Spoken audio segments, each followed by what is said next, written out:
जय लक्ष्मी माता. श्री गुरुचरित्र कथासार अध्याय 49.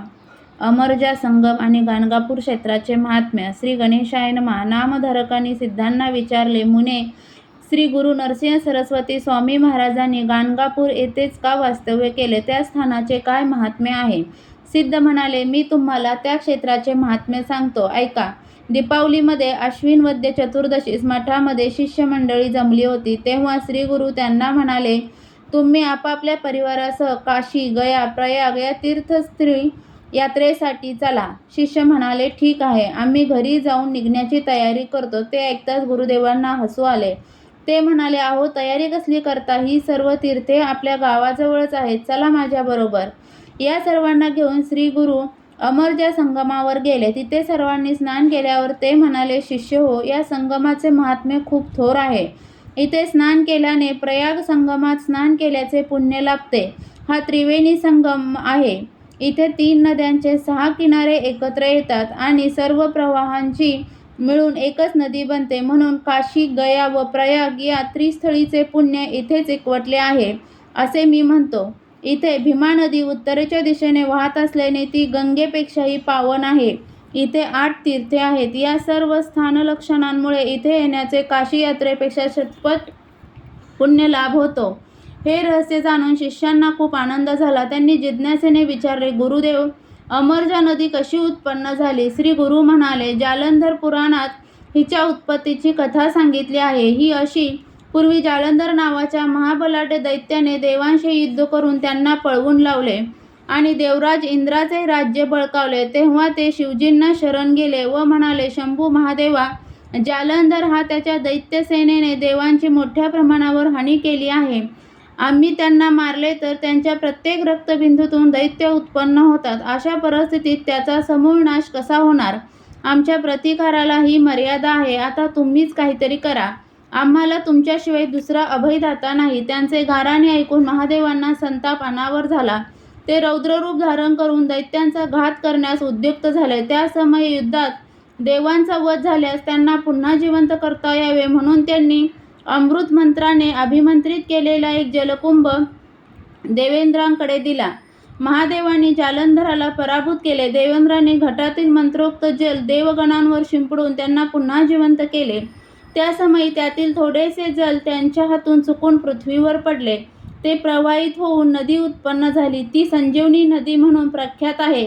तिलाच अमरजा म्हणतात. अमरजा ही जणू अमृत नदी आहे. जे हिच्यामध्ये श्रद्धेने स्नान करतात त्यांना अपमृत्यू येत नाही, रोगराईची पीडा होत नाही. त्यांना काही व्याधी असल्यास तिचे निवारण होते. ते दीर्घायुष्य होतात व त्यांच्या पापांचेही क्षालन होते. भीमा अमरजा संगम प्रयागासमान पवित्र आहे. इथे कार्तिकात, माघ मासात, चंद्र सूर्य ग्रहण काळात, संक्रांती, सोमवती अमावस्येला व एकादशीला स्नान केल्याने अनंतपट पुण्य लाभते. इह परत्र सौख्य लाभते आणि अंती मोक्षही मिळतो. इथे नित्य स्नान केल्याने सर्व दोषांचे निवारण होऊन अयोग्य आरोग्य व वैभव लाभते. या संगमाजवळच अश्वत्थ वृक्षासमोर नदीतीरी मनोहर तीर्थ आहे. या तीर्थात स्नान केल्याने शरीर विशेष सुंदर होते. तेथील अश्वत्थ हा जणू कल्पवृक्ष आहे. आम्ही तिथे नित्य वास करतो, अनुष्ठान करतो. मनोहर तीर्थात स्नान करून अश्वत्थाची पूजा करावी, त्याला पाणी घालावे, वंदन करावे, प्रदक्षिणा घालावी. या सेवेने भाविकांचे सर्व इष्ट मनोरथ पूर्ण होतात.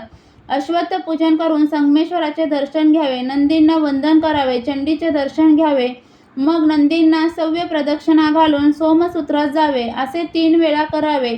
पुन्हा नंदीपाशी यावे. उजव्या हाताची तर्जनी व अंगठा त्यांच्या शिंगावर ठेवून व डाव्या हाताने त्यांच्या वृषणाला स्पर्श करून शिवदर्शन घ्यावे. असे केल्याने मनुष्याला संतती व संपत्ती प्राप्त होते. संगमेश्वरापुढे अर्ध्या कोसावर नागेशी गावी वाराणसी तीर्थ आहे. पूर्वी येथे भरद्वाज गोत्राचे एक शिवभक्त ब्राह्मण राहत असत.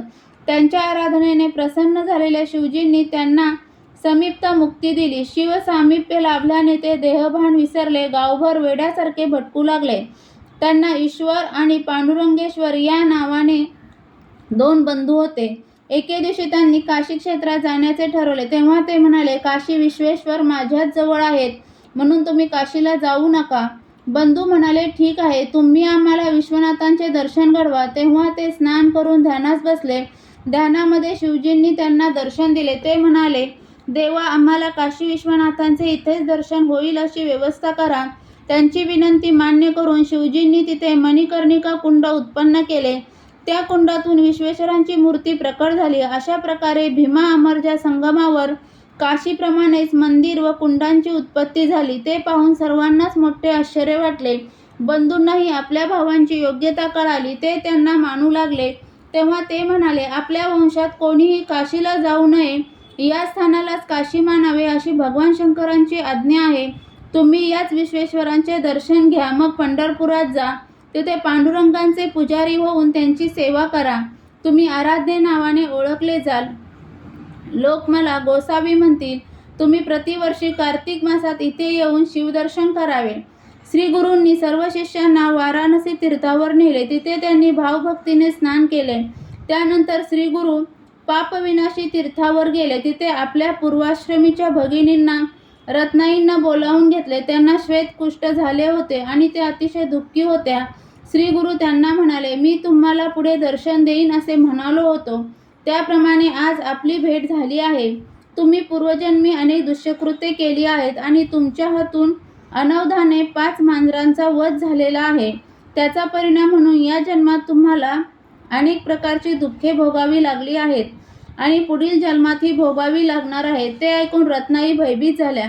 त्यांनी श्रीगुरूंचे पाय धरले व काकुळतीने म्हणाल्या, प्रभो, पाप निष्कृती व्हावी म्हणूनच मी तुमच्या दर्शनास आले आहे. मी अनेक हालअपेष्टा सोसल्या आहेत. त्यामुळे पुढील जन्मात काही सोसायची मनाची तयारी नाही.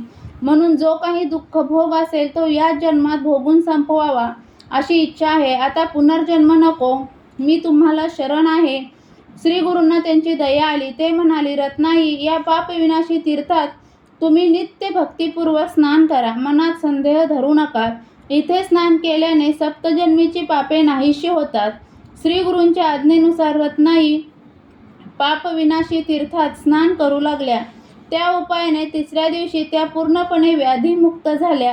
त्यांच्या अंगावरचे कुष्ठही नाहीसे झाले. मग त्या तिथे झोपडी बांधून राहिल्या. सिद्ध म्हणाले, नामधारक, तो चमत्कार मी स्वतः पाहिला आहे. त्यानंतर श्रीगुरूंनी आपल्या शिष्यांना अमरजा नदीतीरी असलेल्या कोठी तीर्थ, रुद्रपाद तीर्थ, चक्रतीर्थ, मंथन दहन तीर्थ यांचे दर्शन घडवले. त्यांचे काय महात्म्य आहे तेही सांगितले. गाणगापूरच्या पूर्वेस असलेल्या कल्लेश्वर देवस्थानाबद्दल बोलताना ते म्हणाले, हे शिवस्थान गोकर्ण महाबळेश्वरा इतकेच पवित्र आहे. मन्मथ तीर्थात स्नान करून कल्लेश्वरांचे पूजन केल्याने संतती व संपत्ती लाभते. आषाढ व श्रावण मासात कल्लेश्वरांना अभिषेक केल्याने व कार्तिकात दीप लावल्याने अनंतपट पुण्य मिळते. श्रीगुरूंच्या मुखातून अष्टतीर्थांचे महात्म्य ऐकून समस्त शिष्य कृतकृत्य झाले. ते म्हणाले, गुरुदेव, तुम्ही आम्हाला पावन केलेत. एवढी सर्वश्रेष्ठ तीर्थे आपल्याजवळच असताना आम्ही अन्यत्र जाण्याचा उगाचच त्रास घेत होतो. त्यानंतर गुरुदेव मठात परतले. तिथे शिष्यगणांनी मोठी समाराधना करून आनंद उत्सव साजरा केला.